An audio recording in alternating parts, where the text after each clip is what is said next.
You want to know how to go from this to this? Keep on watching. So I'm going to do a full tutorial on how to blow dry your hair at home. So my natural curls are actually pretty nice, but they take too long to dry, so I want to blow dry. So the first thing is a heat protector. Just use more than you think you need to. You can never have too much. If you have super fine hair that can't take a lot of product, find one that is super lightweight. Now, I normally use other products, but I think for the purpose of this video, I'm just going to do basic, just some heat protector. Then you want to go through and give your hair a really good brush. This section out the front of my hair. And this is the part that is going to be like framing my face. The front of their hair first. I'm not too bothered, whichever section works best for you. So that's that first section. Split your hair in half. Doesn't have to be perfect. And then split again.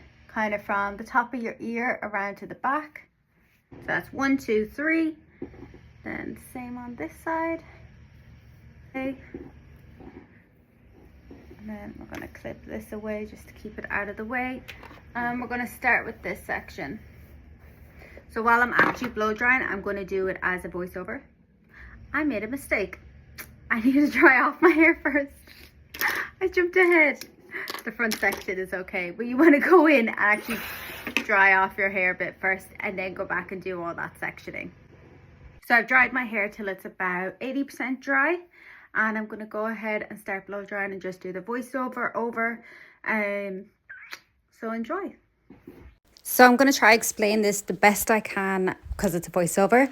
So basically you want to keep your hair dryer pointing down at all times. It really smoothens out the cuticle and tension, because they're the two things that as hairdressers we always do. We always have the hair dryer pointing down. I mean, there might be certain scenario where you mightn't, but in general it's 99% of the time it's pointed down.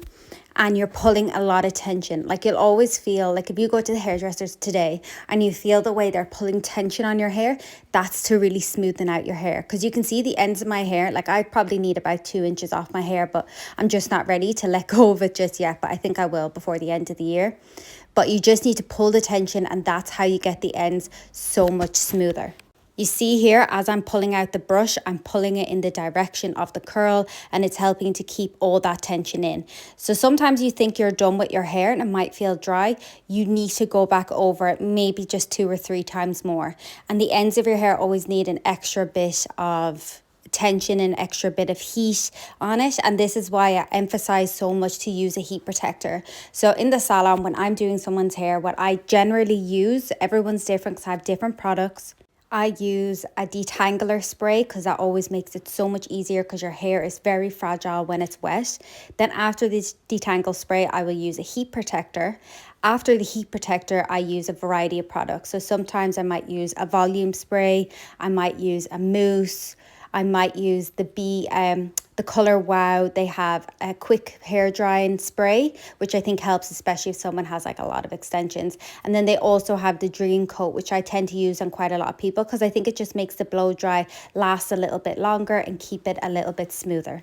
In all seriousness, I would love to do a video actually talking while I'm doing it, but it's so hard. I might do one where I kind of start and stop and talk while I'm doing it because it's way easier to explain.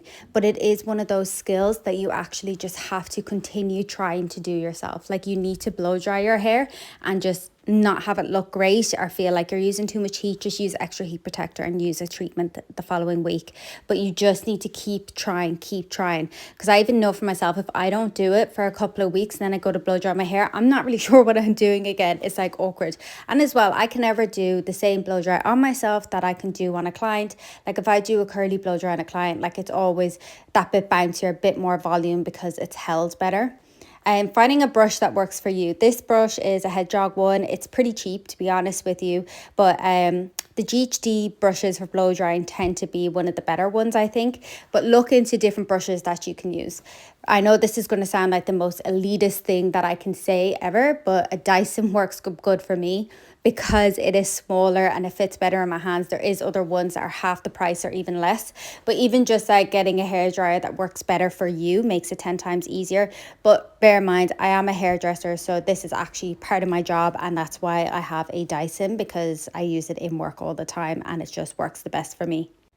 So you see here, I've took pretty small sections. So I divide my hair into 5 sections, 2 at either side, and then I do my middle part and kind of like the front of my hair, how I'm going to style that. And then I go in, and in each of the back sections, I tend to do that, break that up into like 4 pieces.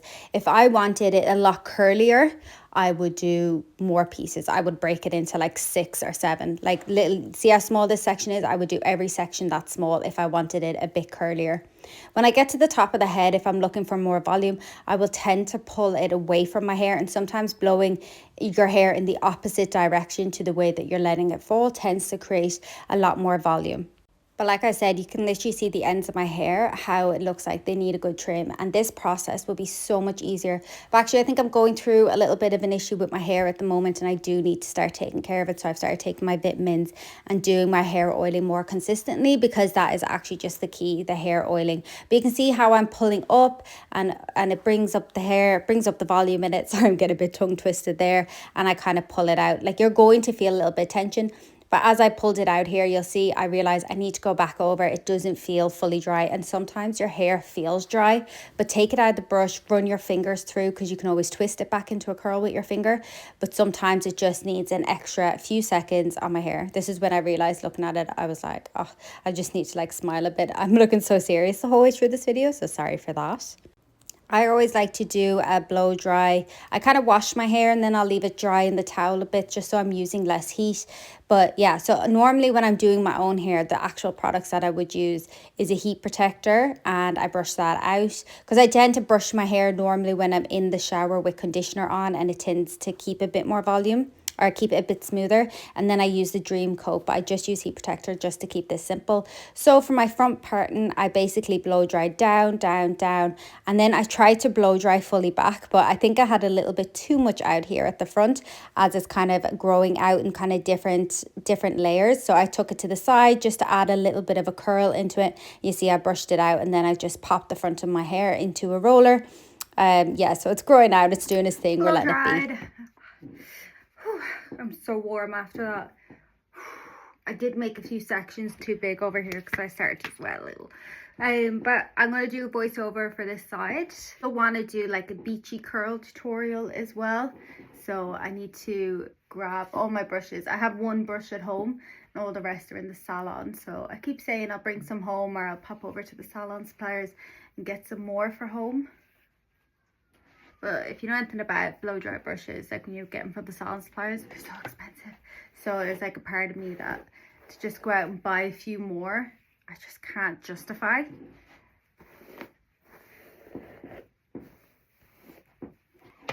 So as I'm brushing, I have some serum in my hands, so that as I'm just kind of brushing my hands through, it's keeping it nice and soft.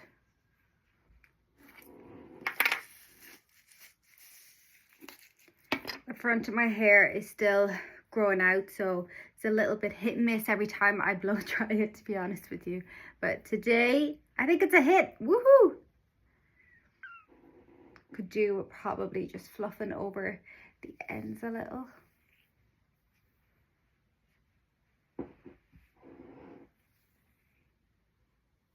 I like when there's almost too much volume, because the second you go outside, the second you move about the house, it's going to go everywhere. But that's it.